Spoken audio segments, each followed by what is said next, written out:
Good evening, ladies and gentlemen, and welcome back to the place to race, Simsport Racing. It's Wednesday night. It's now back to GT4 action. Alex Goldschmidt with you once again, and I'm pleased to welcome my new co-commentator for Season 4. We announced him on Sunday night. Good evening, Tim Fullbrook. How are you? Good evening, Alex. Yeah, fantastic. Thank you. Really excited to be joining you in the virtual commentary box. I was promised by our fantastic director, Mike Yao, some tea and jammy dodgers, but the departing Steve proudly must have nabbed those on his way out. But yeah, really excited to be joining you here, and I'm looking forward to seeing what I can bring to you guys watching from home. Indeed. Well, he's probably used them as energy for tonight's race, because the big news is that Steve Proudly is actually competing. But as you've probably seen in the build-up to this, we are welcoming some very, very respective drivers. Jenson Button, Alex Buncan, Sebastian Priaulx, Pietro Fittipaldi, Luca Burke and Michael O'Brien. Luca's been more prominent in the sim racing world, but of course we are at the Autodromo Internazionale Enzo e Dino Ferrari, one of the latest tracks that was brought onto ACC as part of the DLC pack. It is 40 kilometers east of Bologna, and it recently hosted the Emilia-Romagna Grand Prix, obviously in light of the COVID-19 pandemic. So we hope you're all keeping safe and well out there. Got around 30 odd cars that are going to be racing around this 4.909 kilometer, 3.050 mile circuit. As good evening to everyone on the chat. Mark Neutelings, Steve Proudly's good lady Jackie, Harry Crook saying Big Bag Tim. Well, obviously that's giving a shout out to Mr. Fullbrook. Also got Steve Hinden at Esports Designs, who unveiled those fantastic liveries that we're going to see from the likes of Fittipaldi, Priaulx, Buncombe, Button, et al. Also, you can also head to pitwall.live for the official live timing.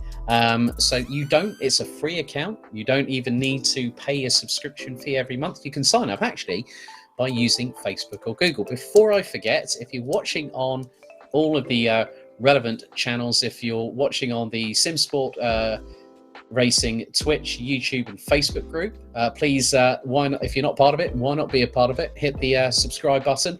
Also hit the notification bell and give this video a bit of a thumbs up. Also, one of the other drivers I do recognise from days of yore, someone who normally frequents the virtual commentary box alongside Steve Proudly and other adventures, Dave Marshall. Good evening, Andrew Five said, good to see you are in a car at last, Steve.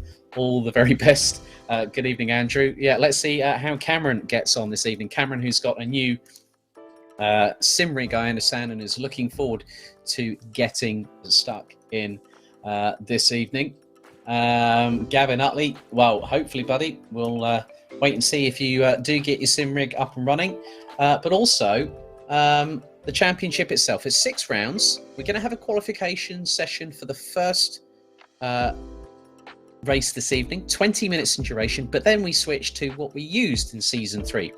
The driver that ends up P15 at the end of the race will go to pole position for the next round, and that will take place at Zolder in Belgium on the 20th of January. Circuit Zandvoort, round 3, 27th of January. Misano, the 3rd of February for round 4.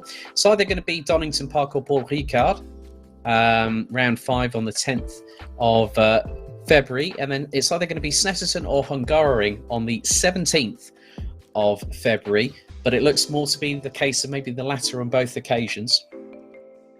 So, sorry, in March. There's a lot of Februarys in my calendar, is there? Apparently, according to...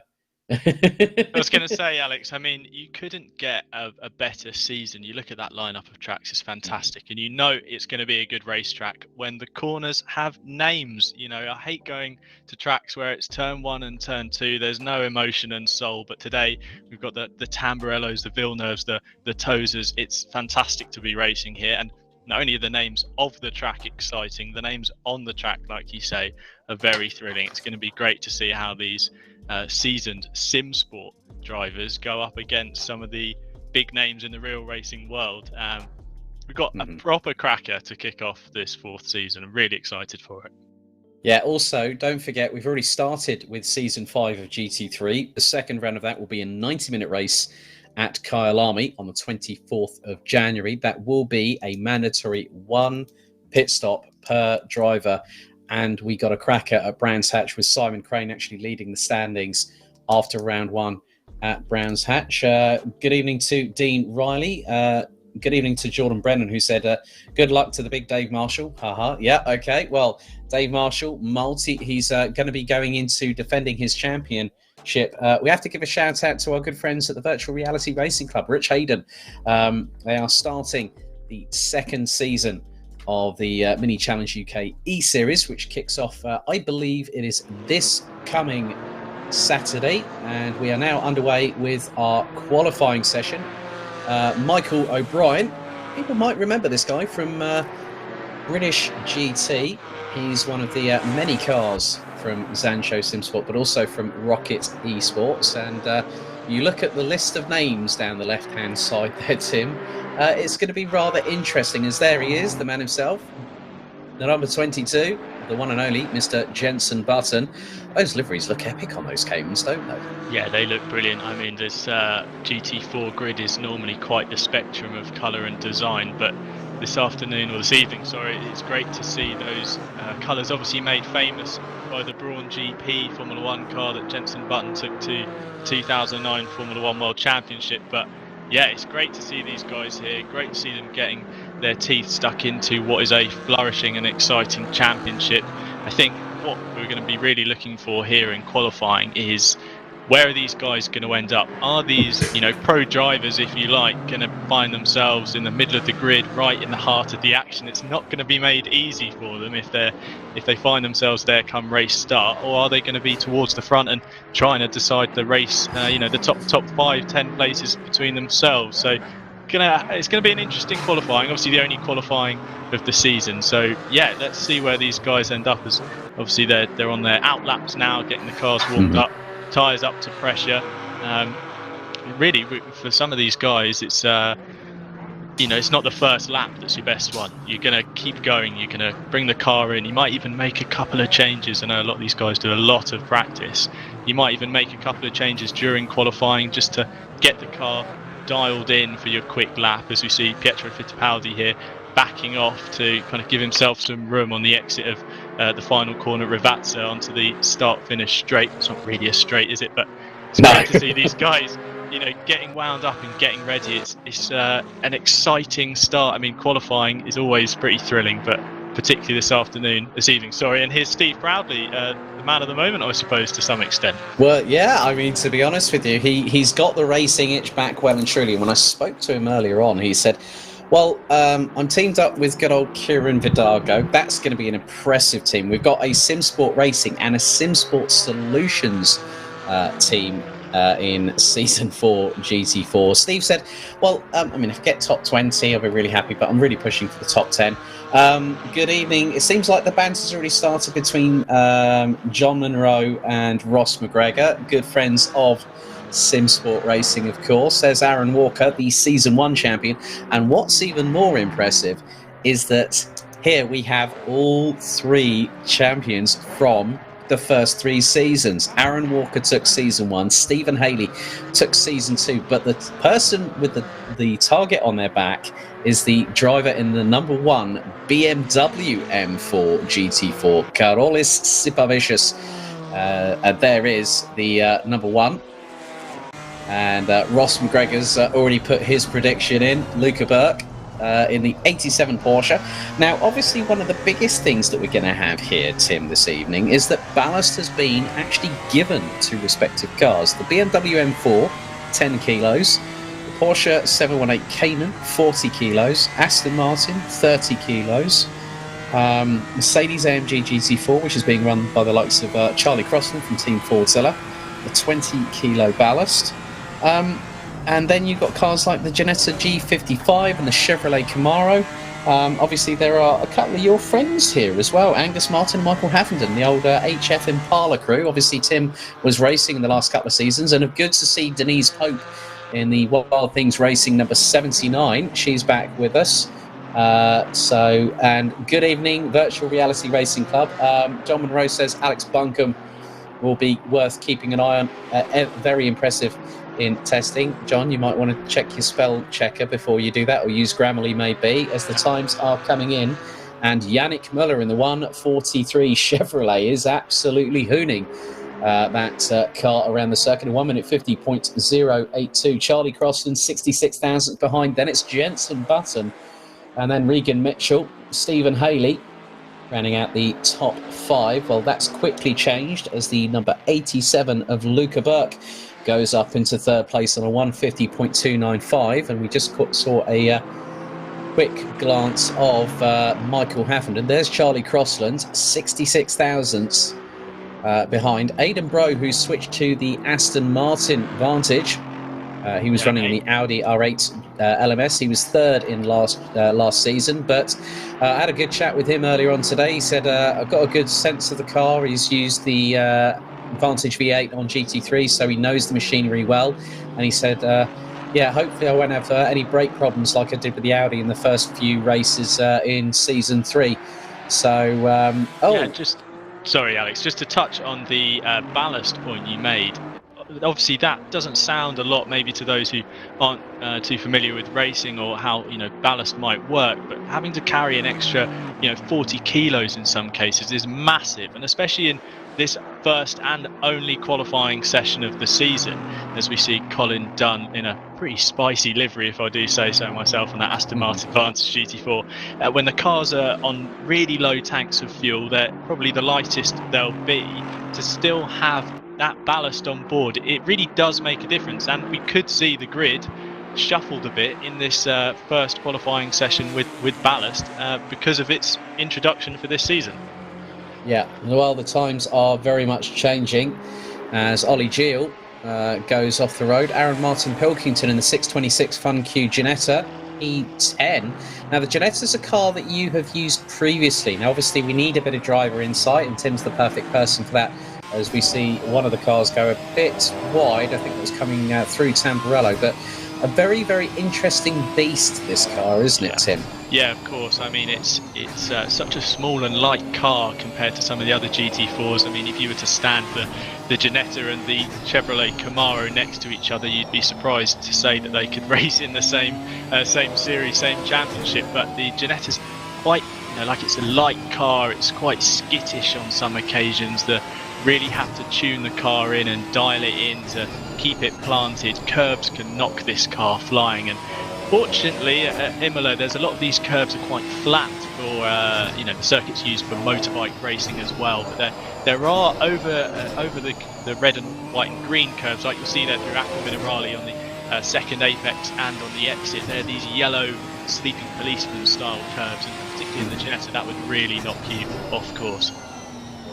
Yep, so Steve Haley currently rounding out the... Regan Mitchell's put in a flyer, the first driver to go, sub 1 minute 50. He's put a 149.959 in the number 69 McLaren Simsport Racing entry. That's a very quick lap. That is a very quick lap indeed, and he goes a little bit wide through there. So Regan Mitchell definitely pushing the limits of adhesion, but the 570... is another car that has no ballast on it. So some of these drivers have been very, very strategic with their car choices, haven't they? As we see one of the Zancho cars, that I think that was coming through, that was probably going through Piratella, if memory serves me correctly, I believe, or Aqua Minerale. But yeah, just the way that the McLaren seems to be really on point, and he's gapped the Chevrolet of Yannick Müller by just over a tenth, and then Charlie Crossland's really closed up as well.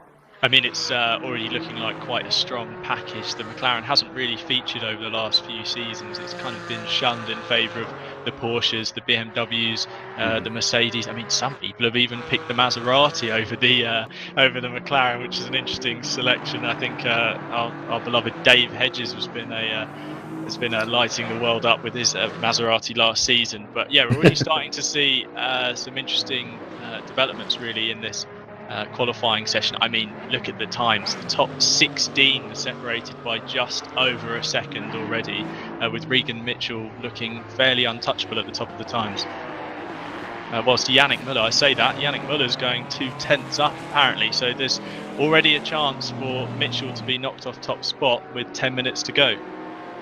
So here is Yannick Müller in the 143, bit of a matte and bright fluorescent yellow livery there, as he's now And I think he's just he's lost a bit of momentum there, so he's now going to come through the second left-hander Rivazza as Dave Marshall.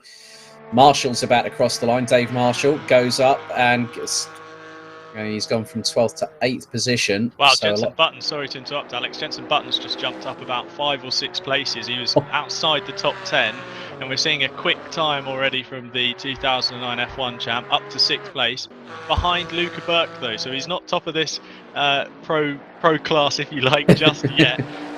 Still some more work to do for Jenson. But Angus Martin, here we go, one of my old teammates in the HF Impala Racing Camaro, looking like he's 3/10 up on his time at the moment. So Angus looking to build on his lap so far, and that's kind of what you do in these qualifying sessions. You go out, set a time, okay, what went wrong, what went right, where can I find time, and just build and build and build, and I'm sure we'll see some quicker times come in the final 8 minutes of this session. Yeah, so we're with Angus Martin at the moment. Still has the old Paddock Hill signage on the back, as it did have on all the cars over the past few seasons, but now with that big plastic front grille on that, which breathing in a lot of air at the moment. We go on board the front nose cam into the chicane. I mean, look at those curbs there through the Variante Alta. That's kind of the thing I was mentioning earlier. Those are the kind of curbs that can really knock some of these GT4 cars offline, and it's difficult to gain that time back. As he's plunging down the hill now into Rivazza, the final 2 corners. Let's see if he can get it hooked up nicely through the first apex. A lot of track use on the right hand side, and looks like a fairly good exit out of the final corner. You're really just hoping and praying that your relative isn't dropping down on your screen as you fire towards the finish line. Let's see what time this is from Angus. Okay, crosses the line, goes P16. That drops Steve Proudly down to 20th position. Proudly, in the meantime, is actually ahead of Sebastian Priaulx. In the top 20, covered by just over 1.1 seconds. We're with Charlie Crossland, who now exits the second left-hander at Rivazza, currently P3. And he is 17 thousandths behind Yannick Muller. Team Fordzilla driver now crosses line, goes P2 and goes 15 thousandths quicker than Yannick Muller. Steve Haley rounds out the top 4 ahead of Luca Burke, Jenson Button, Aaron Walker, Aidan Bro, Dave Marshall, and the defending champion Carolus Sipavicius. There's Mark Ranbury, currently sitting in 29th position, running the number 750. Normally used to seeing him running in the 75 most of the times in the Dunn Motorsport CST Ginetta G55. There's Gerard de Bar, one of our Flying Dutchmen here at Simsport Racing in the Simbro Sport Chevy Camaro. Originally was a project developed by Reiter Engineering, who did the Reiter Engineering Lamborghini RX3 GT3, and then they did the Chevrolet Camaro GT3 and GT4, so not a GM-backed project, as he's now making his way. He's exited out of the Variante Alta. Now he's going into I think he's going down. Well, he's going down the dip, so this is going to be towards Acqua Minerale. And, yeah, I mean, what a fantastic looking car that is. I mean, you wouldn't miss that in your rear mirror, was you? Especially on this tight track like this. And here we go, Pietro Fittipaldi. Yeah, 2/10 up, it looks like, on the timing screens, down in 16th. That's, you know, you would maybe expect better from a Formula One driver, Pietro Fittipaldi, obviously.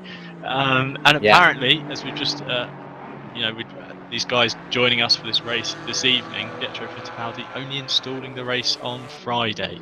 Well, considering the fact that he jumped in for Romain Grosjean for both the last 2 rounds, the Sakhir Grand Prix and the Yas Marina finale last year, that is, that's how quickly you can get called up in Formula One. But then also to only have installed the game on Friday and to be in the mid-pack and he's half a second up already. So the grandson of 2-time Formula One world champion Emerson Fittipaldi, and also his brother Enzo, is racing in the lower classes of Formula single-seater racing. So he's now going through. Stephen Haley is trying to go across the line, goes P1, 61 hundredths, 60 thousandths ahead. Fittipaldi now comes out of Rivazza. And he's, let's see if he can wind his way. I think he's going to be, in the very least, into the top 10 as the number 51 Porsche 718 Cayman comes across the line. All close, P13. So not a bad job from Pietro there. Yannick Muller, P4. And would you believe this? Charlie Crossland has got to within 3 1,000ths off of Regan Mitchell. 63 thousandths covering the top 3 drivers. And at the moment, we have 34. And we know who Patrick Ribeiro is cheering on for. He's cheering on for Pietro Fittipaldi at the moment. He was currently P13. But nevertheless, still to be 0.63 seconds off. And he's just 24 thousandths off of Kieran Vidago. It's incredibly tight between the top 13 at the moment, Tim. Yeah, it's very impressive, and you see Yannick Muller here. Wow, he jumps up to second place, closes that gap to Haley down to 24 thousandths of a second. We'd like to say he was benefiting probably from that tow from the car in front. It looked like the BMW of Cameron Fyfe potentially, but fantastic. I mean, look at that, top 5 separated by less than 0.3 of a second. It's really closing up into these final few minutes here at qualifying. Aaron Walker in 7th place. He's got some work to do. You won't mind me saying that, 3.5 tenths to the pole position time. But as you can see from this shot here, you get a fantastic look of one of the struggles of doing qualifying laps here at Imola. It's finding the space with so many cars out on track. You want that clear track in front of you so you're not getting distracted, someone kicking up the dust, someone having a bit of a wiggly moment in front of you can really knock your rhythm whilst you're trying to set a quick time. Yeah, so Charlotte's cheering on Steve Haley, who is on provisional pole, and Yannick Muller, 20. I can't believe I'm saying this. The top 4, that is Haley, Muller, Mitchell, and Crossland, covered by 63 thousandths as we go into the last 3 minutes of qualifying. Michael O'Brien coming across the line in the number 25 Cayman, and there is Pietro Fittipaldi. So he looks to be streaming as well. He's just about to exit the pits. So he's currently 14th out of the 34 drivers that are currently on the circuit at the moment. So Michael O'Brien. Sorry, Alex, just looking at that graphic in the bottom right corner there, as you saw Pietro head back out on track, the tyres are ice cold, these big blue blotches on your screen. Got to really spend this first lap, even 2 laps, getting them up to temperature. There you go, you can see there's the speedometer on the right hand side, you can see his gears and the speed he's going, but just to the left of that, those 4 kind of split up shapes are the tyres, and you know, look at them, they're cold. That blue represents that they're not quite up to an optimum temperature, and with 2 minutes really to go, give or take, in this session, Pietro's might have to try and set his best time on some tyres that aren't quite optimized for a qualifying lap. So some unique dynamics here and some challenges that he's already having to learn how to deal with. Yeah, I mean, but the thing is I could see just by those graphics that what was happening. That's a real... And Luca's 0.3 up, Luca Burke, and he's gone P1, 39 thousandths of a second as Haley improves as well. That is ridiculous. It's a real shame. Denise Pope, who's been through the ringer, the poor lady in the number 79. She's had another disconnect. She had one on Sunday. Denise, we both really feel for you. The whole community feels for you. And so hopefully we'll see you very soon. But one of the biggest developments at the moment, okay, Alex Buncombe, 18th. Sebastian Prio, 23rd. They are finding it very challenging here because the amount of people that are really going for it, as one of the Simsport Racing McLarens has just gone wide, and there is Aaron Walker, and yes, that was Regan Mitchell just behind that went wide there. So Aaron Walker about to cross the line with just under, and the supporters are coming in from Brazil thick and fast. And Aaron Walker goes up into P6 and that was just over a 10th and a half off. So 0.171 separates the top 6. We're in the last 30 or so seconds here in qualifying here at Autodromo Enzo Ettino Ferrari, and they are all coming in. Hashtags coming in properly. Just as the chat's exploding, the laps on track are really going to start kicking off. This is it. This is do or die. You know, your season starts here with this qualifying session. Find yourself towards the back of the grid. It's all go from there. You've got to work to gain those places back. You wish you just found those 0.3 in qualifying. Pietro Fittipaldi here, 14th, slap bang in the middle of the grid with time to find to some of the other pros that have joined tonight. But more importantly, how impressive is that? 14th on the grid with some guys who really know ACC inside out, back to front, upside down. Let's see if he can find his way further up the grid. In the top left, you can see he's about 3.5, 4 tenths down as he sends it over the curbs. And actually, he's had his lap time invalidated. The time in the top left going red, checkered flags out, lap time's invalidated. That's it for Pietro Fittipaldi. Okay, Dave Marshall, 10th at the moment. He's 4 tenths quicker so far. The number 33 will come across the line, goes P4, 0.135. So he will start 4th on the grid. Aaron Martin Pilkington, he's 3 tenths up on his best lap time so far. So good evening to Mr. Chris Crossman. Hope you're keeping well, buddy, as well as to Mr. Steve Hinden. So Martin Pilkington in the formidable Ginetta, created by Lawrence Tomlinson and the LNT Group, who have a cavalcade of cars in motorsport. And now he's just come through the Variante. I think that was possibly, let's just have a look where he is at the moment. That was through Variante Alta. So 2 more corners to go for him. Adam Isalovic running in the 111. He goes across the line, 23rd position. But Aaron Martin Pilkington, last car to come across the line, and he will be the last one to take the checkered flag. Let's see, does he get into the top 10? The 626 now comes across the line here at Imola, goes P10, not enough. So Luca Burke, by 39 thousandths of a second from Stephen Haley, takes pole position here at Autodromo Enzo Idino Ferrari here in Imola for the first of 6 rounds for GT4 Season 4. Tim, I mean, you know, you look at all the names. You know, Jensen Button qualified in the top 10, P8. Prio and Buncombe, a lot of work to do. Fittipaldi, Mark Granberry's just mentioned, he said, mucked up my final lap, back of the grid for us, Motorsport CST guys. Well, Mark, one bit of advice, keep your nose clean. Definitely. I mean, you saw that snapshot, that timing screen of the results there. That's what Simsport Racing is all about. You know, you've got some guys here who are professional race drivers who aren't able to beat these guys who are so quick. You know, some of these guys are gamers. They're people like you and me. They're just normal people. There they are, beating Jensen Button by multiple tenths. I mean, what a thing to say. Fantastic result for a lot of these guys. But again, interesting to see the pros who maybe aren't accustomed to this sim getting stuck in and finding themselves in the meaty part of the grid. Obviously, Luca Burke, pole position by 39 thousandths of a second is pretty spectacular. And I mean, look at that grid. 1 second separating the top 16. Luca Burke down to Alex Buncombe. I mean, what a fantastic shot that is.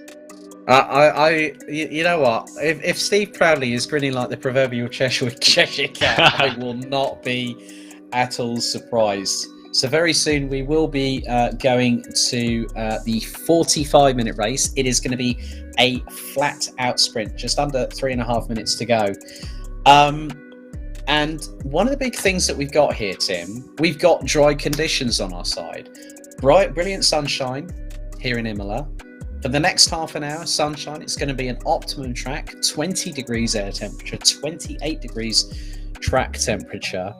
So the drivers are going to really thrive in these conditions. But the minute you start bringing dust up onto the track, it's going to possibly compromise people's vision if they're trying to do overtakes. There could be a lot of possibilities where drivers might be compromised, then all of a sudden it might cause a bit of a domino effect.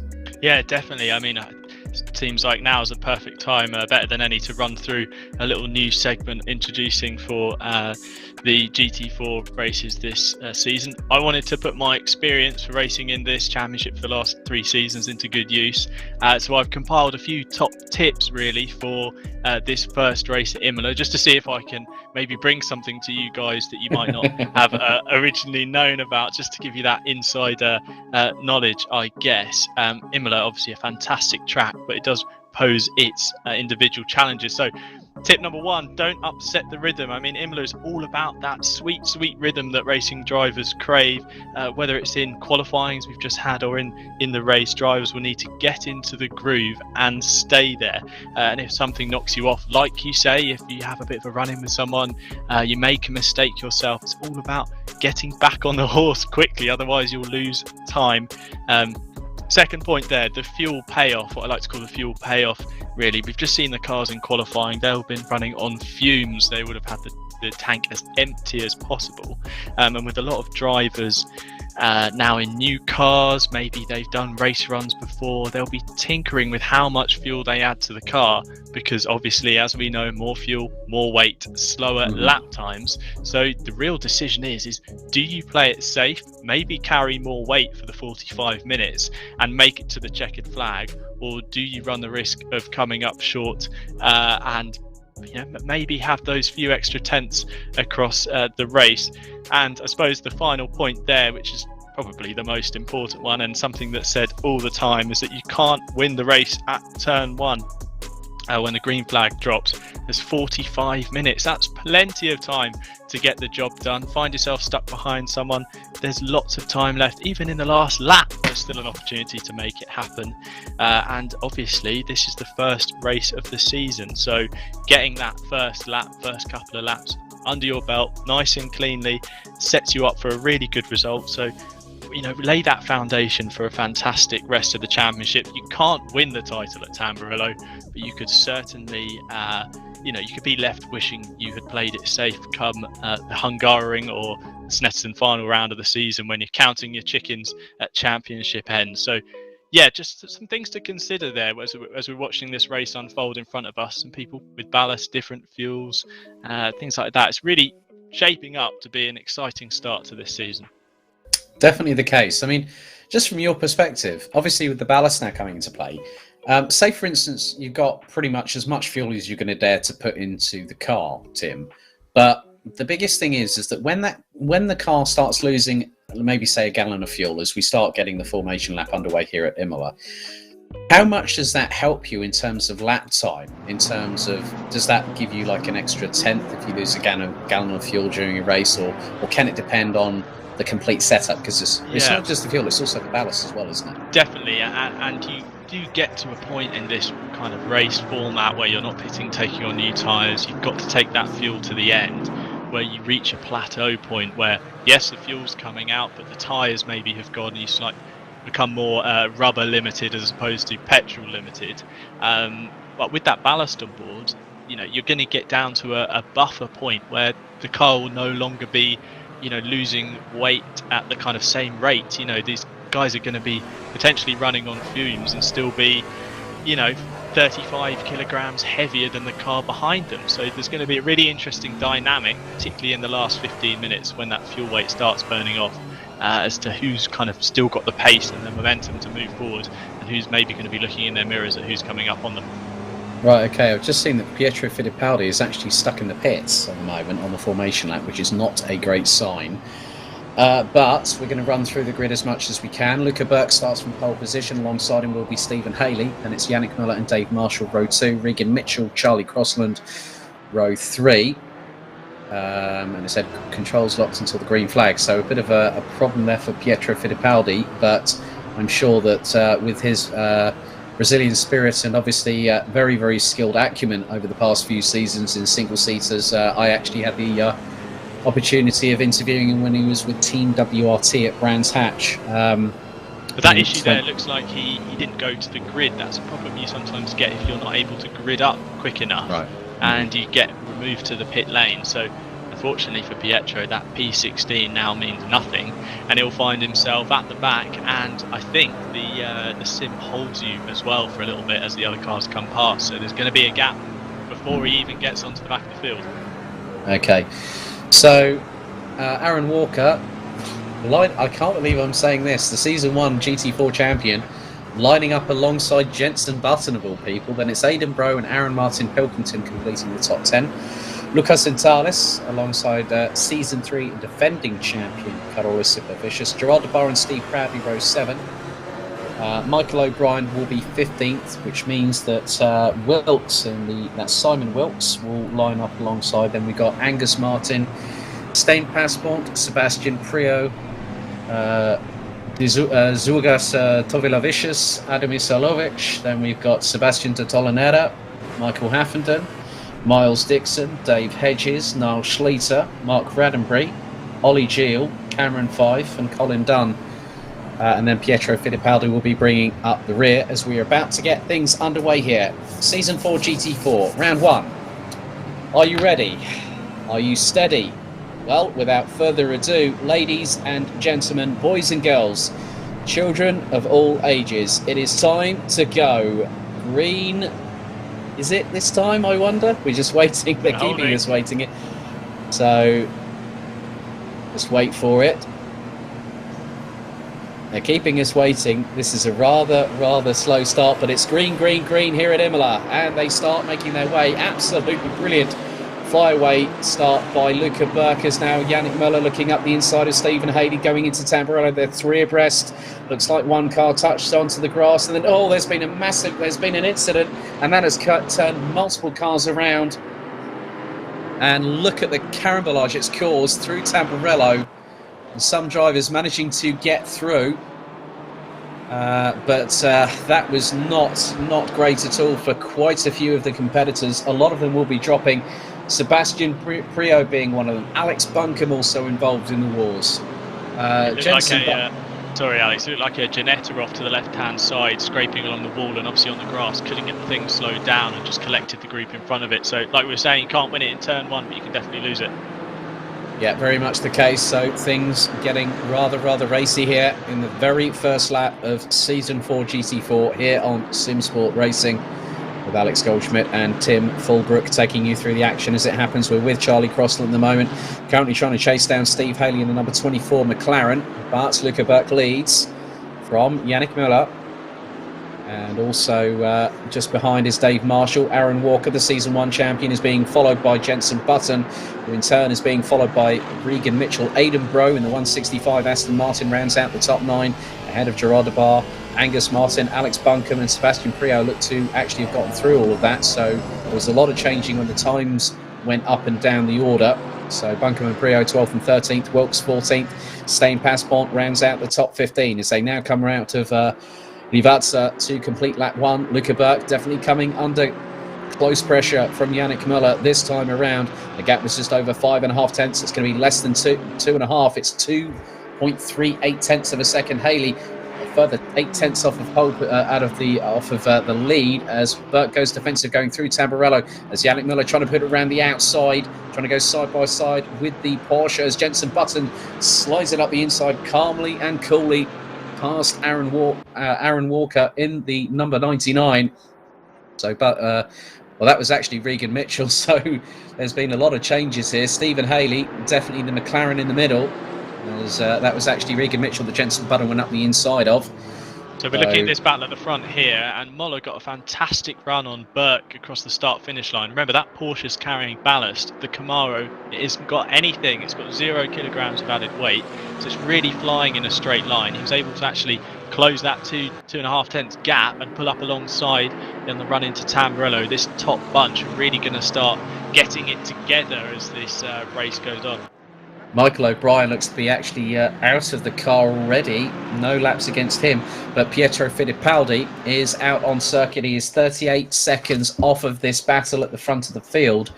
But you can now see that Luca Burke really hanging on. Steve Haley looking to go up the inside of Yannick Muller. Charlie Crossland, Dave Marshall, Aaron Walker. And then there's a gap of around a second between Walker and Button at the moment. Mitchell in 8th. Aidan Brode closing on the number 69.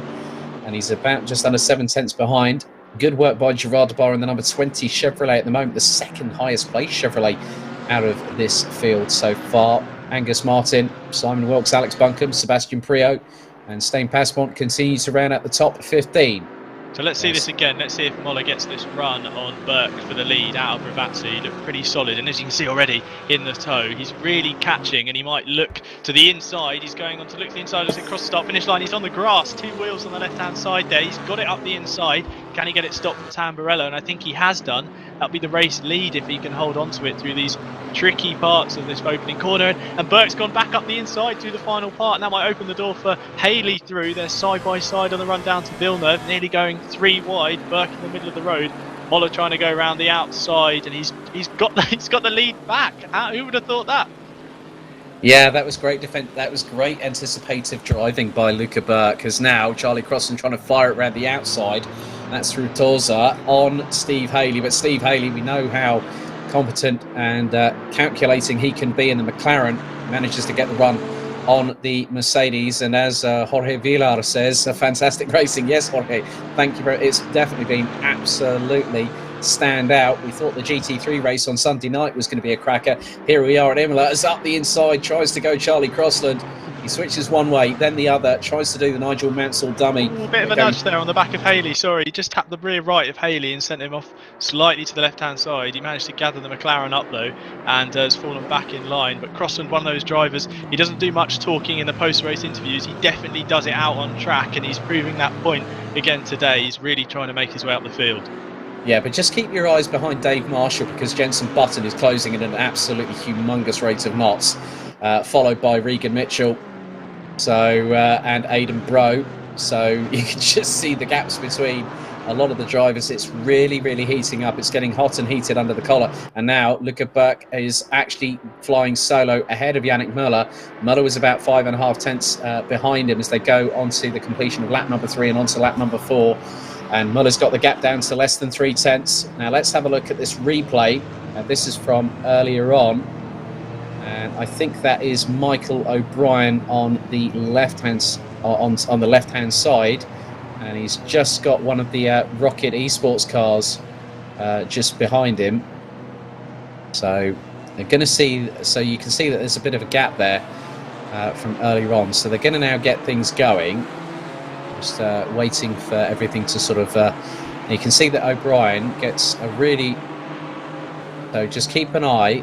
Oh no, O'Brien gets tangled into the. O'Brien gets speared into the barriers behind, and just look at the mess in front. It was one of the Ginettas that was turned around, and like literally everyone's trying to scrabble for space. And then O'Brien, I think he was the one that hit the barriers, came into the cars, and that literally he got T-boned as a result of going into the field, but through no fault of his own, because he was collected on the start phase. I mean, there's nothing you can do on the grass there. I mean, you get biffed off into the barrier, you slam on the brakes knowing that the issue is very much unfolding in front of you, but you're a passenger, and especially at a corner like Tamburello where everyone bunches back up together through the left-hand apex, you're going to find yourself firing into the side of cars, unfortunately. So 38 minutes still to go here at round 1 as Aaron Martin Pilkington closing on Adam Isalovic in the 111. So it's going to be. There are battles, as we all know, here at Simsport Racing. If you want to get involved, head to simsport-racing.com to join our Discord server. Over 650 community members and climbing. But still, the battle for the lead very much intensified. Muller trying to get a good run on Luca Burke as they now come across the line. It's 2 tenths, and you can just see how close that Camaro is. Absolutely in the slipstream, going towards the outside of Luca Burke. This time switching to the right-hand side through Tamburello. He's got it Muller's done. going round the outside, and he gets the tangle with Burke. That's going to allow Haley to go up there like a rat up a drain pipe, and he's trying to go round the outside through the second part of Tamburello, and Haley's got the lead. Brilliant stuff from Steve Haley. Well anticipated. He doesn't back out either. You know, it's difficult when you see cars getting together in front of you. It's very easy to hop on the brake, hop off the gas, you know, to make a steering input and find yourself in a more tricky situation. But Haley kept it planted. He saw the opportunity, and now he's leading the race. But Burke managed to get it gathered back up, and Moller's not too far behind. You know, we could see him move back through the pack.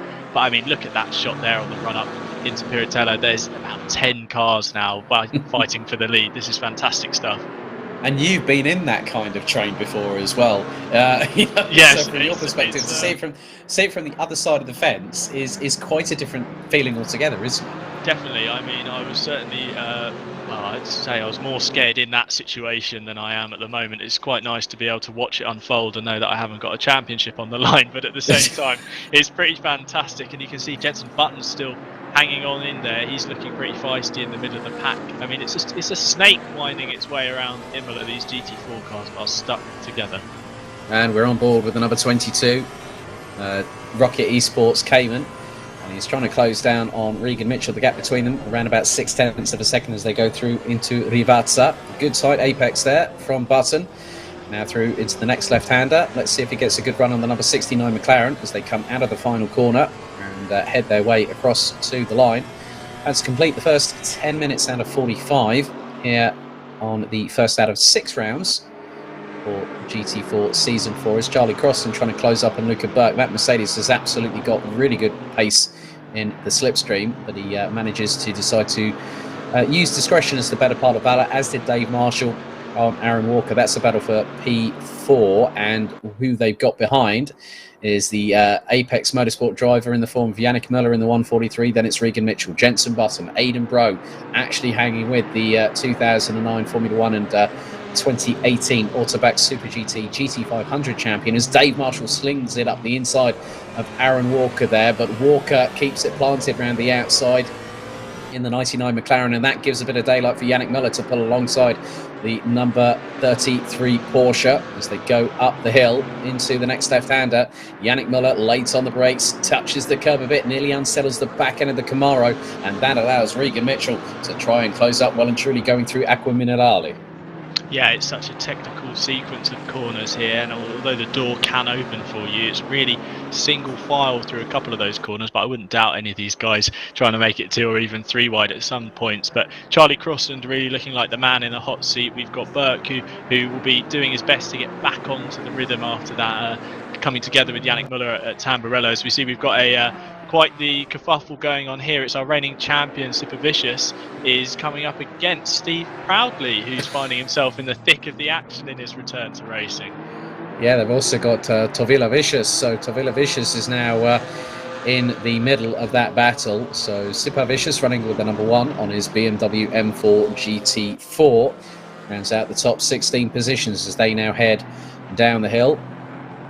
There's some really good battling. Sorry, what's fantastic here in Simsport is it doesn't matter if you're battling first or 21st, there's always action to be had. And if we look at the timing screen, although that the top 10 really have kind of gapped the field, as we see, I think that's Haley coming under pressure from David Marshall behind. No, that's Regan Mitchell. That's Regan Mitchell, and David Marshall got the switchback done on him, but Marshall got back on him. Here comes Jenson Button up the inside. He's going to try and force the issue going into the chicane, the Villeneuve chicane here, but he has to think better of it as they'll now go into the left-hander of Thorza.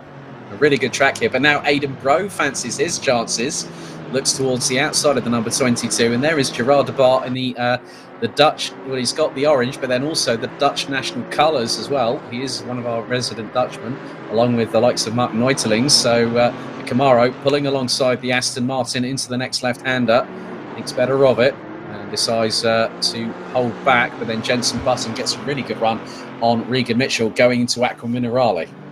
Yeah, this top 10, like I was saying, really now it's getting quite heated. It's only had 13 minutes of racing, and these guys are really starting to sling it at each other. But some slight gaps forming. There's a bit of a gap between Burke and Crossan, now nearly 2 seconds. So the pack is starting to splinter as some of these moves are made, and you cost yourself time when you go for a move, and you cost the other person time. So when you do that, the group can kind of split up quite quickly. So as we see, Aidan Bro still coming under attack from Debar behind, but this top 10 are all stuck together. They're just behind. There's a group of Wilkes, who I think has just made the move of Angus Martin in the last lap, and then Sebastian Prio in 13th is trying to close up that gap on the 2 Chevys in front. So it's all change here around the top 10 mark. Yeah, so it looks like Alex Buncombe's car is actually in the pits. I think I just saw quickly. Pietro Fittipaldi now up to 29th position, but great going by Cameron Fife. A big thank you to his granddad Andrew for pointing it out. He's up from 34th to 22nd and climbing, and he's putting in the 152s at the moment. So there is the 113 BMW M4 GT4. So Cameron finding that new sim definitely getting him a lot better behind the wheel, and obviously making it a little bit easier as we go on board with Aidan Bro in the 165 Butler-Powell Motorsport Aston Martin GT4, and Gerard there's a Barr. car around. There's a car around. I think that might have been Muller around at the at Tozer. We'll see if that changes. But there was a Camaro off to the inside. You can just see in the background of the shot. That might have been Angus Martin. That might have been Angus Martin possibly. It was Wilkes. Wilkes, the number 12. That could have been him. So there were two Chevys behind. It was Wilkes. The timing screen. There goes Muller. Muller's plummeting down the timing screen. So the Chevrolet that once led this race and was batting at the front is dropping down the timing screens. So Muller involved in some sort of incident at Tozer, and that's not how you want your race to go with half an hour left on the times. And Regan Mitchell into the barriers there whilst battling away with Jenson Button. Yeah, because I just noticed that on the timing screens, the Yannick Miller was just behind Aaron Walker, so I'm wondering if there may have been a possible incident between them. But now the battle between Bro and DeBar is now for 8th place, as Jenson Button has now been able to... he's been gifted 2 positions as a result of those squabbling in front. So Dave Marshall has 2.2 seconds to find on Aaron Walker in the battle for 4th place. But Aidan Bro really not succumbing to the pressure from Gerard DeBar. Yeah, and look at this, Gerard DeBar in one of these Camaros. We've seen the straight line speed of this car, and he's looking for a move. And he's really, ducking in and out of the toe to try and find the space. Bro leaving him a lane and then closing it on the entry to Tamburello. I mean, it's turning into an episode of the Hunger Games, this top 10 battle. They're slowly picking each other off one by one, and we're kind of whittling our way down to a smaller pack. As you can see, gaps starting to form between Walker and Marshall there, 4th and 5th. Regan Mitchell, if you start mentioning Hunger Games to somebody at the moment, they might want to have pizza. That's rather topical for where we are at this evening. But yes, Stephen Haley is in 2nd position. Charlie Crossan rounds out the top 3. After on lap number 9, we've still got Luca Burke in the 87. He is still leading, and he's still hanging on. And despite the fact that the Porsche 718 Cayman has got the maximum amount of ballast at the moment, that has really not helped Burke. But then when you think about it, Dave Marshall, I know him from his VRRC days. When I saw him win 2 Touring Car E-Series championships, and the majority of the time he was on ballast. So it's a bit different when you go from Assetto Corsa to Assetto Corsa Competizione. However, Dave Marshall put it on P4. He's P5 at the moment. We go with Aidan Bro, who is now just under half a second off of Jenson Button in the number 22 Porsche. Just ahead of them is Dave Marshall. And then this is going to be an interesting 4-way scrap, I think, for 5th place, as we've got just over 28 minutes on the clock remaining until the checkered flag. Yeah, exactly. And like you were saying about the Porsche with its ballast, really we're seeing why that's introduced. It's potentially capping Burke's pace at the moment. He might be able to extend that gap over Haley, and he has done actually. As I say that in that last sector, he's pushed the gap out to nearly 9/10 of a second. But we might see that ballast come into play towards the end of the race should the tyres start wearing a bit more on Burke's car, where he's got to carry that extra weight. It has an effect on these highly simulated tyres in ACC. These things do behave as close to the real world as you can get in simulation, so it's fantastic to see these drivers really trying to make use of the rubber underneath them, as Stein Passport now looking for a move on Seb Brio, and I'm sure he'll be smiling away in the virtual cockpit battling the son of a World Touring Car champion. A 3-time World Touring Car champion thereof, and also a 1-time European Touring Car champion before he got his 3 titles with Bert Mampai and the team at RBM. Also, good to see Steve Proudly. He's in 16th position at the moment, and there is Stein Passport sticking with the Ginetta in the 444. And Sebastian Brio. I'm sure. Well, the thing is that the person that will be at his immediate right-hand side will be his dad, Andy. I hope you're keeping well, Mr. Brio Senior. and looking after, and hope everyone else at the family is doing good as well, including Joe and Danielle. So this is where it's going to get rather interesting, and I'm sure that a lot of people, when they heard the news about this, especially the Simsport Racing community, that everyone went really well. A shame for Kieran Vidago. He's had an issue. He had a restart right at the end of quali. That's a real shame, Kieran. We know you're rapid, and it would have been so good to see you battling up there. As Miles Dixon now trying to get past the defending champion Karolis Sipovicius, and you can see Miles Dixon normally.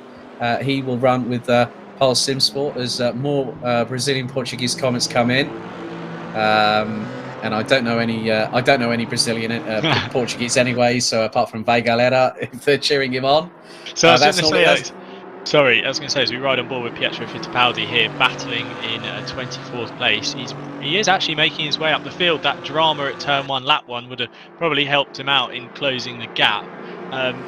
But we can see really actually my two ex-teammates, Angus Martin and Michael Hafferton, really proving a point that I was making before the race about you can't win, but you can lose it on T1. Angus Martin, having a clean first lap, is now just outside, well, he's in the top 10 actually, and looking to close the gap to Simon Wilkes. And Michael Hafferton is languishing down actually 2.6 seconds off the back of Pietro Fittipaldi. It's looked like he's going to get the run on done in front here.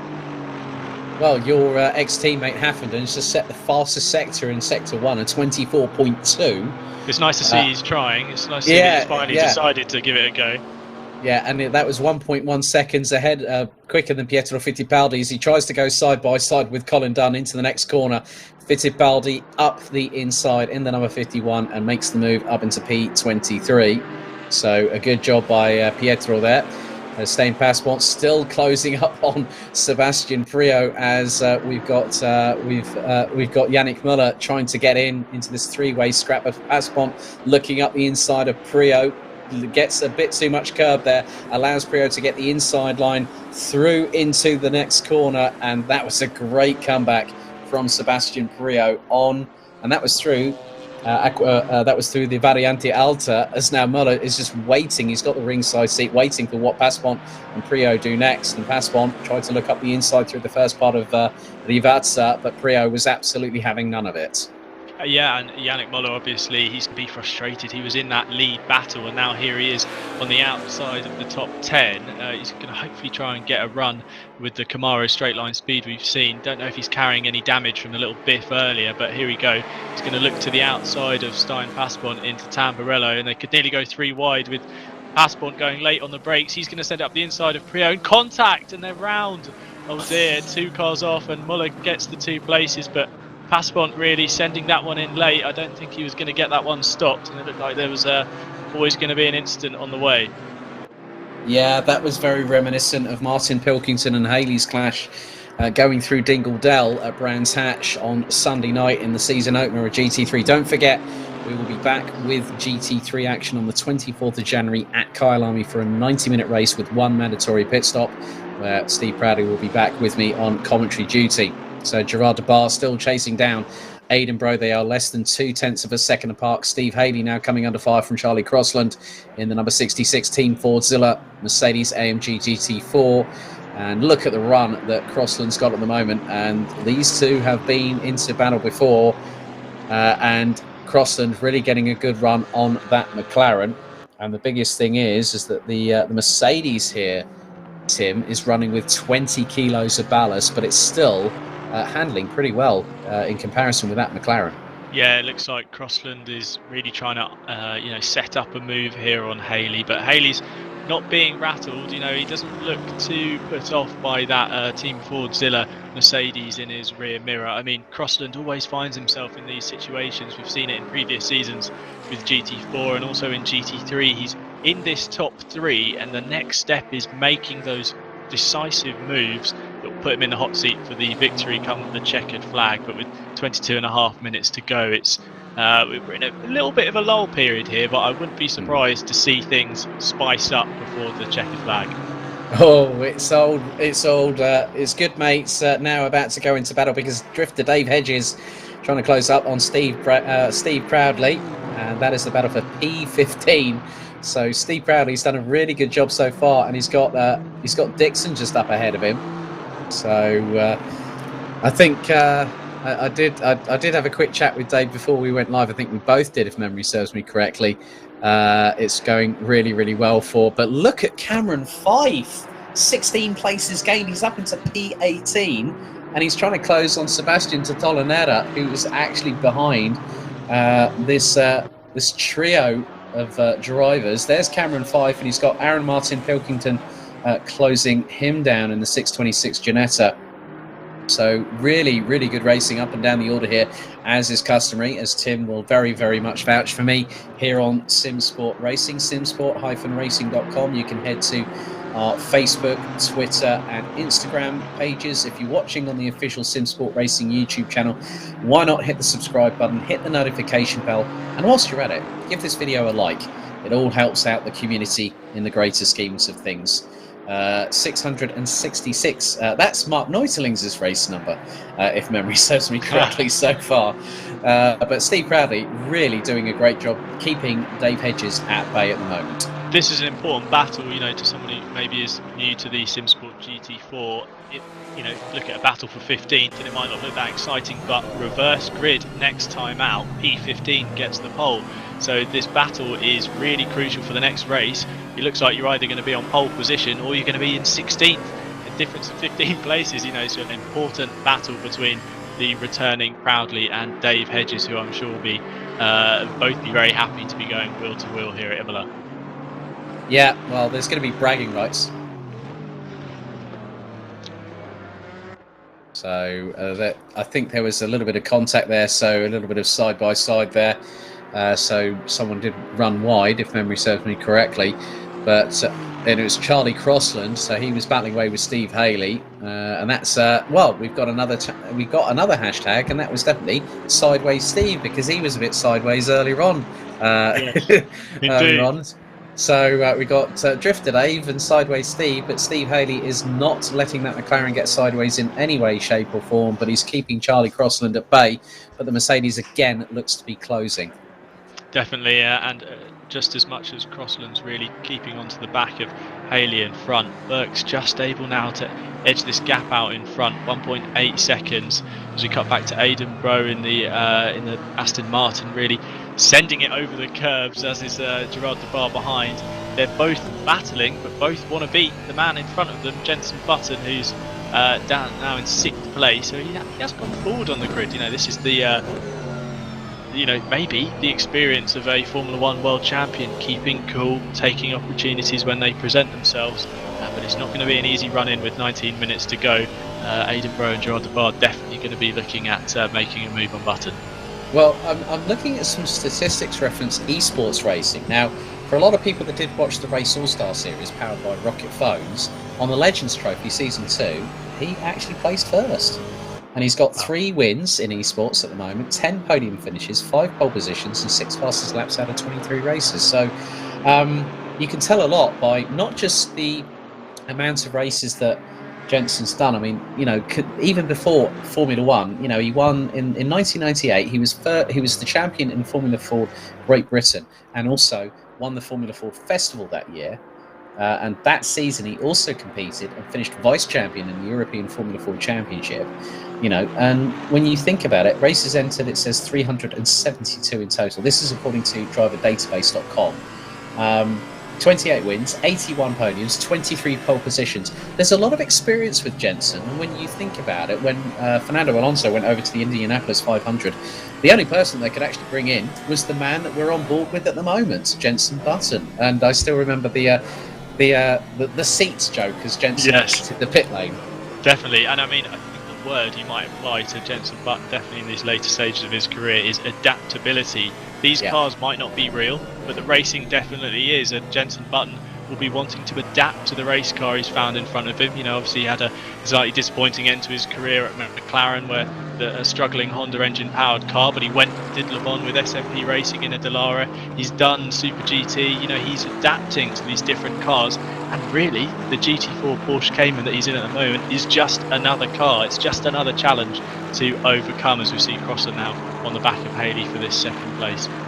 It looks like Haley's pulling away ever so slightly. Well, it was just under 6 tenths. It's now just over 4 tenths in the battle for second position. Gerard de Bar still... I think it's a good drive here, if I'm honest with you. Gerard de Bar, we don't normally... When I first saw him, it was in Season 3 GT3, and he was running in the Audi R8 LMS. But now, as these drivers have gotten better and better, you know, they've honed their craft. These drivers here at Simsport Racing as part of the community, they are constantly on the sims. Any spare moment they get, as we now see Pietro Fittipaldi just about to try and get his way past into 21st position. He's closed on the number 5 of Torvila Vicious. We now go back on board with the Brazilian, and he's now, you can now see the inputs from Pietro. You can just see the amount of concentration and how much adrenaline is flowing through those veins, and he's just, you can see that there's intensity. You can see just how hard he's pushing, dropping down the gears into third from fourth through into Tamburello, and it really gives you a good insight into, look, overcorrection there as well. He's just having to consistently correct, because let's not forget, Tim, these GT4 cars are production based. Definitely, and there is a lot of movement in them. You know, you'll find yourself turning into a corner going, oh yeah, this is going great, and then halfway around the apex you find yourself all over the shop. And here Pietro looking up the inside into Tozer there, he really went for that one, and slight contact, I would say, on the left rear of Tovalicius in front. They're side by side up the hill into Piratella. Can he get the move done? And he just about manages to, and that might open the door for Niall Schlitter behind. Yeah, Niall Schlitter, we've seen him previously, and he's going up into Aqua Minerale, but then Torvila Vicious runs a little bit wide, going through into the second paddock as they go up the hill in towards Variante Alta. But that was great craftsmanship, as we know. Steve Haley has now had a drive-through penalty. Now I'm wondering whether that might have been for track limits, because the driver's going to have to watch that. So definitely. Haley now in the pits, and he was P2, so that has changed everything. Charlie Crossland is now 2.814 seconds behind Luca Burke. So that has changed everything, which means that Jenson Button now completes the top 5, and Aidan Bro and Gerard de Bar now trying to really hustle the number 22 Rocket Esports driver. Well, like you were saying, Gerard de Bar is a much improved driver, transferring from the GT3s. I believe his first season, the GT4s, was last season. And my experience last time out when I raced, I was always being hounded by this orange BMW. And if I wasn't being hounded, I was normally watching it shoot off into the distance. But this time, in that bright orange Camaro, he's definitely still managing to do the works. And he's come up the grid, like you were saying. He's really pushed forward in this race, made those moves when they needed to, and now he's up to 7th, looking like he could, if drama kicks off at any point, benefit from it and find himself in the top 5.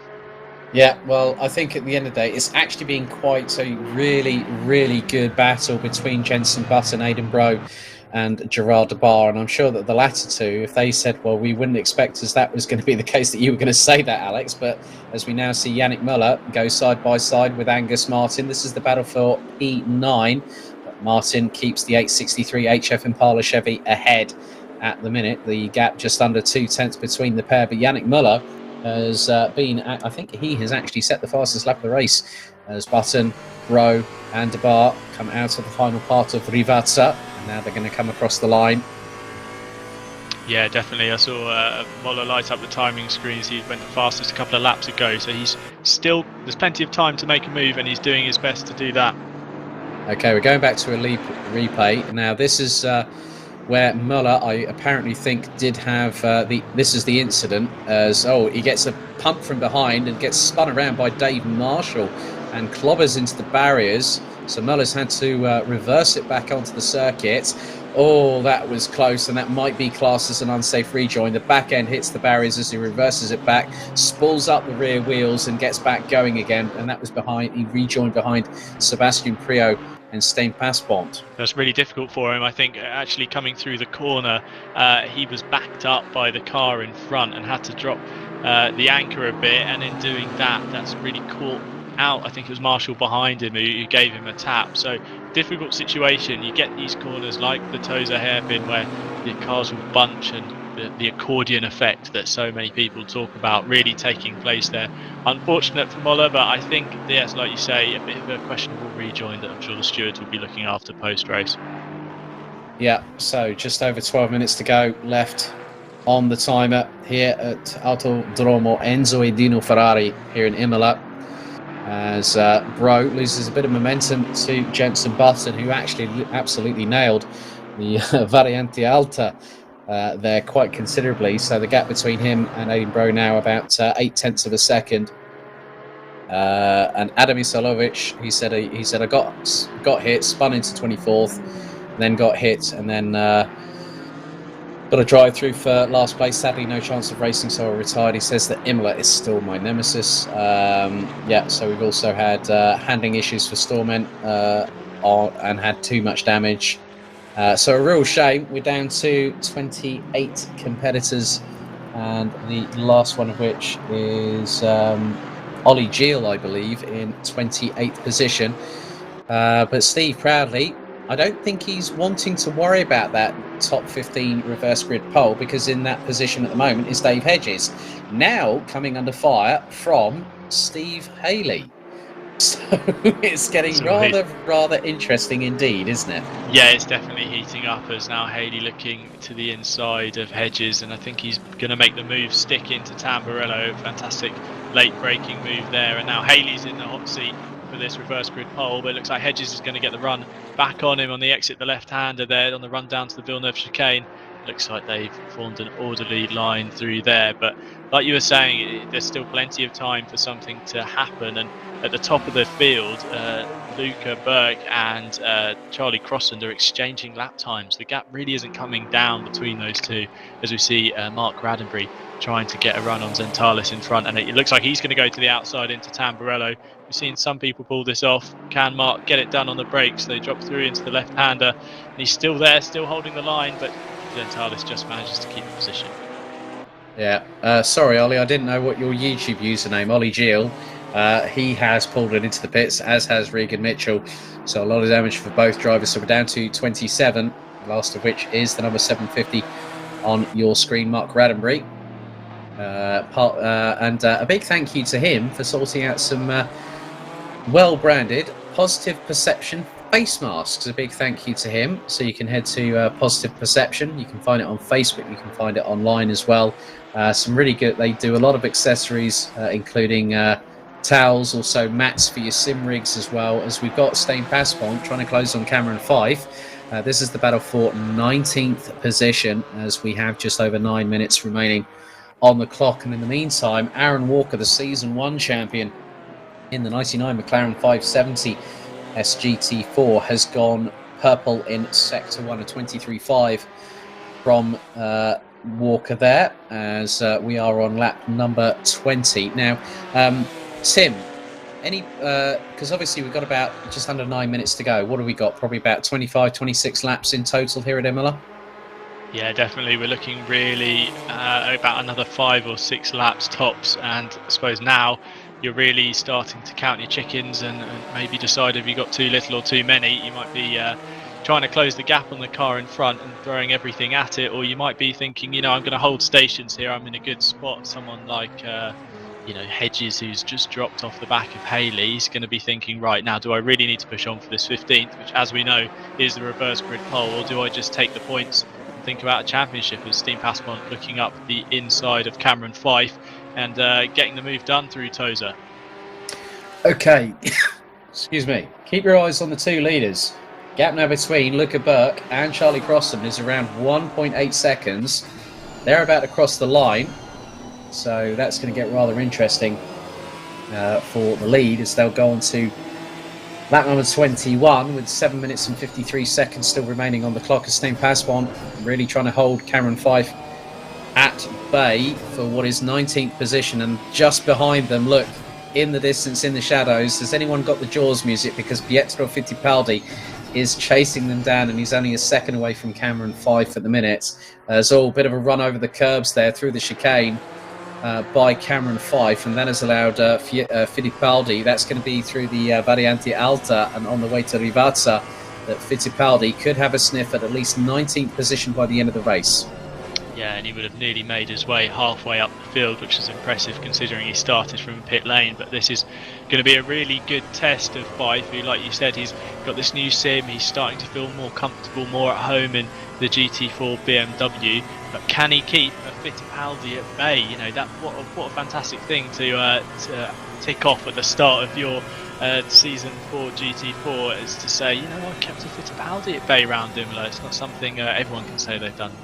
Yeah, that's very, very true. But the thing is that at least they can say, well, if Pietro does get past, they go, well, I raced Pietro Fittipaldi. And they go, what? Pietro Fittipaldi? Yes, the one and the same. As now Cameron Fife looking towards the inside of Stein Passmont as we're on board the front splitter cam with Pietro Fittipaldi in the 51. And look at the run. Cameron Fife runs wide. Fittipaldi going through into the next corner, looking towards the outside. And now they're going to go up the hill. So that's a really good run there. Look, that's coming out of Torza. And they're going to go up to Pirotella. And then Fittipaldi is going to have a good run on Cameron Fife. And Fife is going to be feverishly looking in his mirrors. And whilst that's happening, Stein Passmont is going to get away. And now they go down the dip. And now we go back on board. We actually go to Pietro's Twitch stream at the minute. You can just see good braking there from Cameron Fife and from Pietro Fittipaldi. Up through the second part of Acqua Minerale. Now they've got the run down to the Variante Alta, and the gap between the pair of them at the moment isn't as much as a second. It's more like us. Look, absolutely nailed that one, did Pietro. Just waited for Fife to make an unforced error, as we've now got a penalty, drive-through penalty for Miles Dixon in the 94. So, and has instantly taken that penalty straight away, has served it. So we just got over 5 minutes to go. It's really funny how that not that long ago, we went green, and we're nearly at the end of the race. And here we are with Aidan Bro closing in once again on Jenson Button. Yeah, sometimes these races can absolutely fly by, but trust me, if you're out there having a tough time and you just can't make the move on someone, or you're down in the outside the top 20, it's going to feel like it's taken forever to get to the final lap. But Aidan Bro has not let Button get away. If anything, the two of them have slightly gapped Gerard de Bar. We don't know if he's made a mistake or maybe just dropped off in pace in this final few minutes, but Aidan Bro's really going to be looking to try and make a move on the run out of Acqua Minerale there, as close as they've ever been. Yeah, Steve Hinden from Esports Designs asked, what's happened to Super Regan, aka Regan Mitchell? Well, Stevie, there was a bit of a battle, and he ended up in the barriers, and there was quite a bit of damage to the 570S, so he called it a day. There is Lucas Centales, that BMW M4 GT4, looking a bit too battle scarred, I think, for the 102's liking, as now Mark Granbury is he's just behind. That's Colin Dunn in the 25 that's just ahead of him. So Mark Granbury looking a little bit closer towards what would be a top 25 finish, as we've got 4 minutes on the clock. Luca Burke now has a 2-second advantage. It was running between 1.8 and 2 seconds between him and Team Forzilla's Charlie Crossland. Aaron Walker rounds out the top 3. Dave Marshall is about nearly 2.5 seconds ahead of this battle. This is the two-way scrap. As Button makes a mistake, and Bro up the inside. Well, I think it was just the fact that Aidan Bro was just trying to sort of wait and bide his time, and then it was just an unforced error from Jenson Button there. Sometimes that's all you need to do. You don't need to make the spectacular lunge up the inside late on the brakes, or some kind of cutback, something fancy. Sometimes all it takes is just being a presence, and you can force someone into an error, like you said. And actually, it looked like Button was the one who made the mistake that time. Who would have thought we'd be saying that at Imola, at track that Button has gone so well at in the past? I'm sure that's going to be on Aidan Bro's Twitter feed a little bit later on tonight. I know what he's like. The man that did 5 overtakes at the Kobayashi hairpin at Suzuka last season in GT4. But Mark Granbury looking to close on Dunn in the number 19. Now, these two were teammates in Season 3. Now they're battling between each other. Granbury in the running in the Ginetta, and Dunn running in the Aston Martin. So the Ginetta has a slight advantage in terms of the weight ballast, as we're in the last 2.5 minutes, and it looks like the leaders are very shortly going to be going on to the penultimate lap of this race. They're running in the 1 minute 50s. So leaders are across the line. Gap now down between Burke and Crossland to just over 1.8 seconds ahead of Walker. And then it is Marshall, Bro, Button, DeBar, Wilkes, Muller, Sipavicius, Brio, Martin, Haley, Crowley in 14th, Hedges staying in 15th. So Dave Hedges, I think, is deciding I'm going to hold station as Mark Granbury still keeping an eye on what Colin Dunn is doing as they go down through the dip into Acqua Minerale for what will be their penultimate, might not be their penultimate time, but they'll have probably another lap or two after this one, as the two leaders now will make their way through Acqua Minerale as Rannery slings it up the inside of Dunn into the Variante Alta. And there is Sebastian Totolanera coming under fire from Steen Pasbond. In the meantime, that's for 17th. That's for 17th and 18th position. And yeah, that's looking rather interesting indeed between those two. So just over 60 seconds, but what a race so far it's been, and what a season opener here, Tim. It's been absolutely fantastic, and I suppose now we might see a couple of changes. There's still time for positions to be lost and gained, as drivers might be looking at a flashing red light on their dash that's telling them they're about to run out of fuel, or maybe actually they're finding someone, they're reeling someone in a lot quicker than they have done for the rest of the race because someone's having to do a bit of lift and coast here and there. Not something you'll find towards the front of the grid where people will have perfectly calculated their fuel measurements, but as we come on to what could be the final lap, Sebastian Priaulx, I've just seen on the left hand side, has got a drive through, so that could be another track limits infringement for the young Guernseyman, pushing him down the order. So yeah, plenty still to happen, I'd say, even though the clock only shows 12 seconds to go. Yep, Aaron Martin Pilkington trying to go side by side with Sebastian de Tolanera as they go through the into Rivazza. And the McLaren stays ahead of the Ginetta. Meanwhile, the leaders are going through Tosa. Nice move by Aaron Martin Pilkington up the inside of De Tolanera through the first and second part of Rivazza. As there is Luca Burke. He's now making his way through. And that will be into Piratella, a corner that we haven't really mentioned that much throughout this 45-minute race. The clock has struck 0. And you can see in the distance from Luca Burke, he has got Charlie Crossland not that far behind, but Crossland, as much as he has tried throughout this 45-minute race, has not been able to capitalise and get on the same pace, even though they have been running in the 150s, 50.7s and 8s over there. And Luca Burke has just got the double left at Rivazza to negotiate as he goes under the bridge following the exit from Variante Alta, deep onto the brakes, turning and rotating that Porsche 718 Cayman GT4 Club Sport through, and out of the final corner comes Luca Burke in the Zancho Simsport Porsche 718 Cayman GT4 Club Sport, and he will take the opening victory here in Season 4 of GT4, led from lights out pretty much to checkered flag. Charlie Crossland helps himself no end in second position. The Season 1 champion, Aaron Walker, rounds out the top 3 places. Dave Marshall, great effort from him, finishing in 4th place. 5th will be for Aidan Bro. Jensen Button finishes in 6th place ahead of Gerard DeBar. Simon Wilkes will take 8th place at the flag ahead of Yannick Muller. Karoris Sipasvicius, the defending champion, takes 10th place. Sebastian Priaulx, if he hasn't served that drive-through penalty, will drop down the order like a proverbial stone, which could mean that Angus Martin may take 11th position. That should automatically, I think, change 30-second additional time penalty for Sebastian Priaulx. So Angus Martin will take 11th. Steve Haley will take 12th. Steve Proudly will take 13th on his return to action following the Laguna Seca finale a couple of seasons ago. Pietro Fittipaldi will come across the line in 18th, but that will more than likely change because, look, he will be 17th because Priaulx's got a 30-second time penalty, and that will drop him out of the top 20. Well done to Cameron Fife, finishing in what is effectively 20th position at the moment, but that will more than likely change. Michael Haffenden brings the Chevrolet Camaro across the line, battle scarred like anything at the front, as the virtual green smoke from the flares by the virtual Tifosi come in from the grandstands. But and I've had a really good comment here.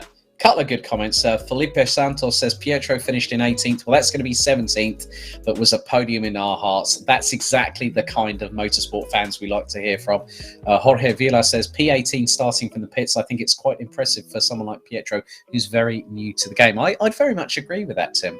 Yeah, I definitely agree. I mean, like we were mentioning, that adaptability that these guys have to be able to hop into a game, go against, well, sim, I'd say. It's not really a game, it's a simulator, go against some guys who have really spent the hours honing setups, getting quicker lap by lap, to come into what is a different challenge, something new, and to find yourself at the back of the grid with a gap as well, and battle your way through. Really a fantastic showing from Pietro Fittipaldi.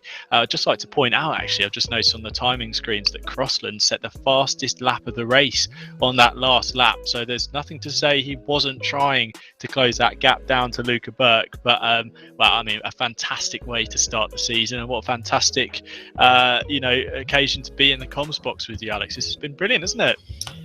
Yeah, definitely. Good to hear from our good friend Richard Pixley, one of the usual, normally from the Lost Jaguar crew. Great to see from this aspect. Well, I think without further ado, Tim, let's head down to the interview booth and speak to some drivers for the first time in Season 4. Sure thing.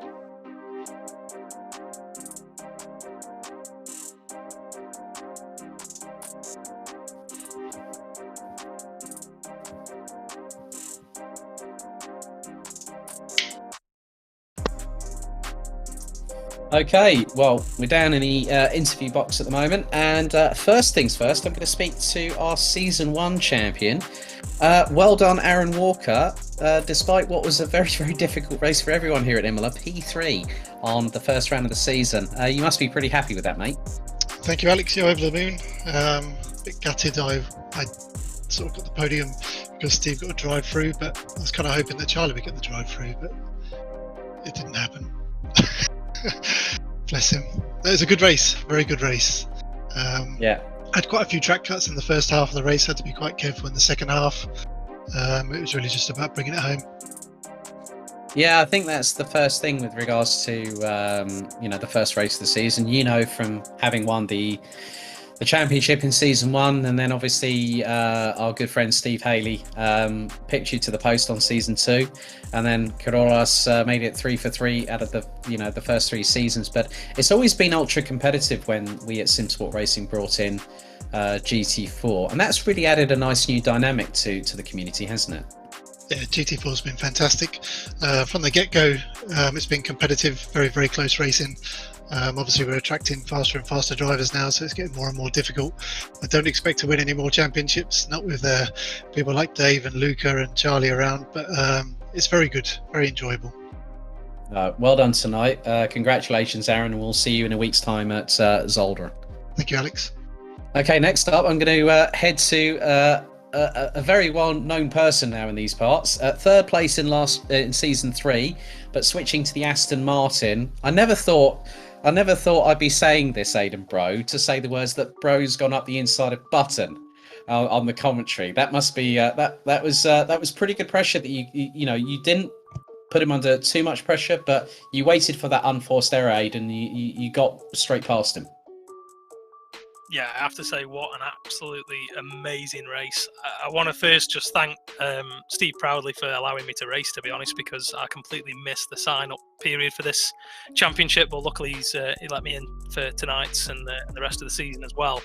And what a race. I can't say as I've ever pushed as hard in my life, but also not to be that guy that takes Jenson Button out of the race. So I didn't really want to get too close, but at the same time, I really wanted to get by.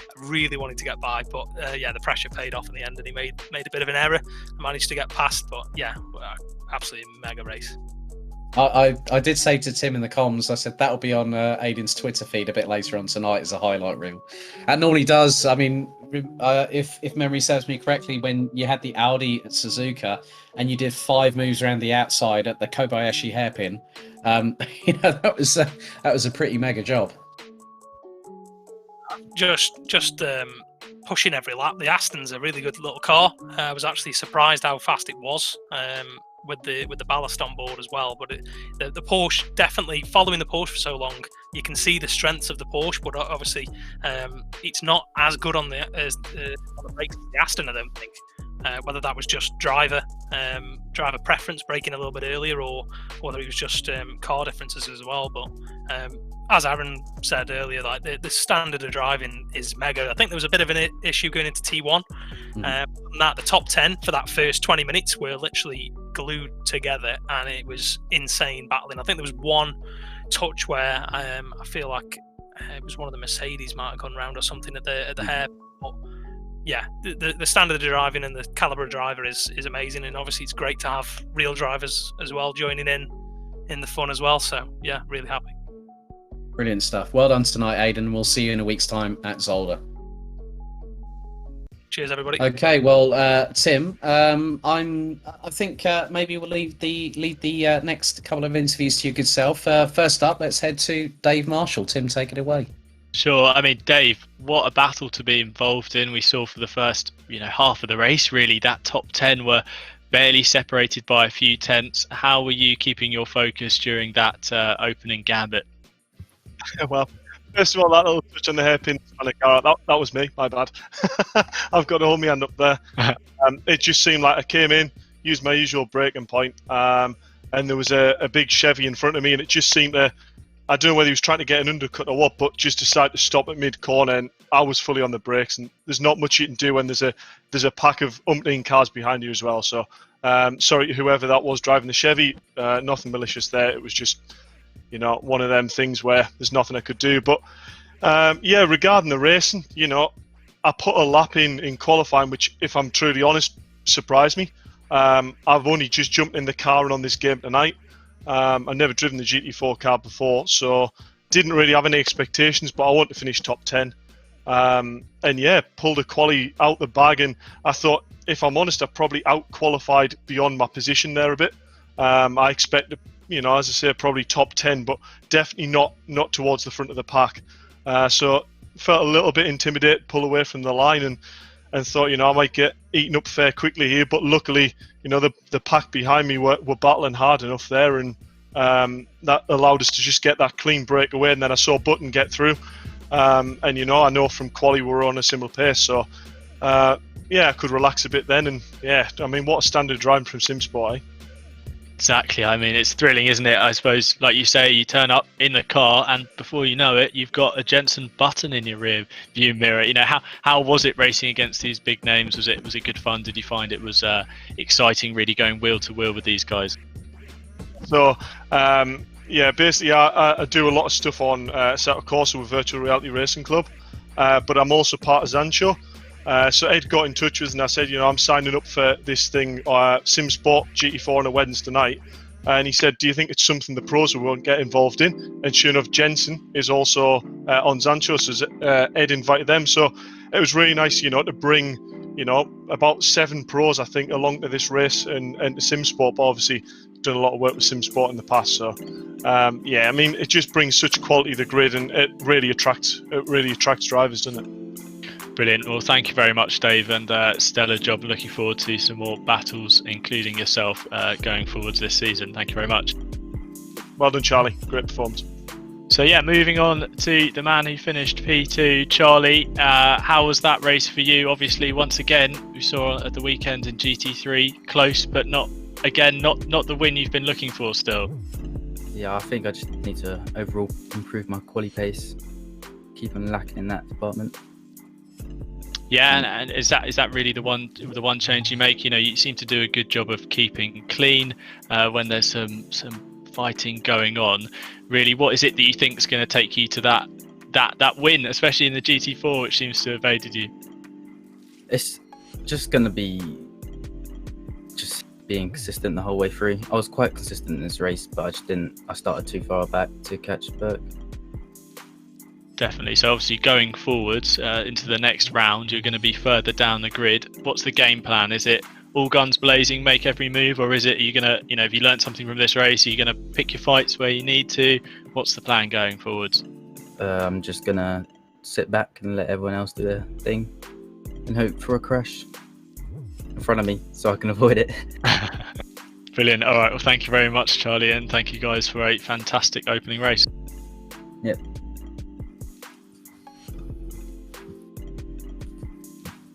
Okay, a big thank you to all our interviewees. Tim, shall we wrap things up here, up in the commentary box?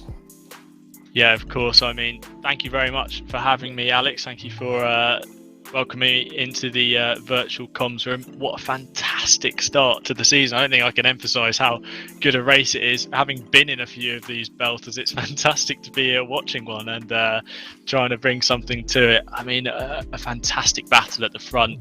God, I still can't get that out of my head. There was these 10 cars bumper to bumper for quite a large proportion of the race, and yeah, what a fantastic start to the season. And there we have on our screens for those watching at home, Pietro getting a bit interactive with all the fans, and really good to see not just him fight his way back after the issues obviously with the pits, but then also Cameron Fife. So good to have Pietro with us as well. He's very, very accomplished, and look, he's still got a smile on his face, and you can see that even the pros are not having it easy, because you can see by the rise and fall of his chest, he's definitely been breathing heavy during that race. It's not easy behind the wheel of a sim. That's the smile of someone who knows they've lost fair and square. I mean, I know Pietro had the problem with joining the grid at the start, but he knows, you can tell that he knows he really had to dig deep to fight for that. And that just shows the calibre of racing here. Someone who's a Formula One driver, professional drivers show up and they can't find themselves at the front. They don't know what to do. They've got, the likes of the Simsport guys really giving them a hard time. It's fantastic, and I'm really looking forward to seeing some more of it in this season. Well, that really wraps up things here on Simsport Racing, the place to race. Once again, a big thank you to everyone that's involved. A big thank you also to our broadcast director, Mike Yao from Simply Race. A big thank you to him for the fantastic camera angles that we have every single time we go racing. As you can see on your screens, our official website where you can meet the team. I'm down at the bottom right. But then you've got the likes of Steve Haley, Aaron Walker, Steve Proudly. Really good job from everyone behind the whole community, and we pride ourselves as Simsport Racing being founded on both friendship and respect, and everyone has such a laugh behind the scenes. You know that full well, Tim, and it's been a pleasure having you alongside me in the virtual commentary box here at Imola. Yeah, thanks, Alex. And like you say, it's a fantastic community, and one great race will follow this one, I'm certain of it. So yeah, thank you very much once again.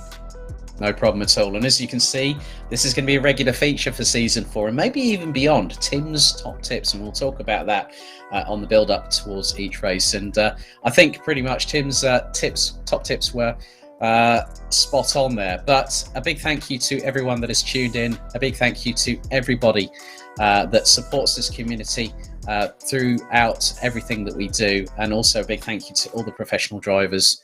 Jensen Button, Sebastian Priaulx, Pietro Fittipaldi, Michael O'Brien, Alex Buncombe, and Luca Burke and Dave Marshall. A big thank you to them all for turning up tonight and giving us one hell of a show.